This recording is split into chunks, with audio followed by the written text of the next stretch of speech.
If you are given valid dates, so if you look here, you'll see I've got some dates. Let's just check if they're valid. So if I had changed the format to a number, it looks like it's a valid date.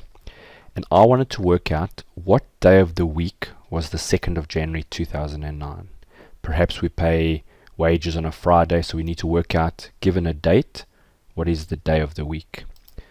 There's a function in Excel called WEEKDAY, and all it asks for is give it a valid date. I'm going to point over there, and then you should specify a return type. And what you'll see they mean by return type is if you put a 1 in that cell, what it means is Sunday will be seen as a 1 and a Saturday is a 7. If we put a 2 here, so let's put a 2 there, 2 means that Monday is seen as a 1 and a Sunday is a 7.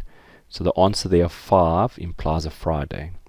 If you put a 3 there, then Monday's a 0 and Sunday's a 6. So when I say OK, you'll see it comes up with a 5.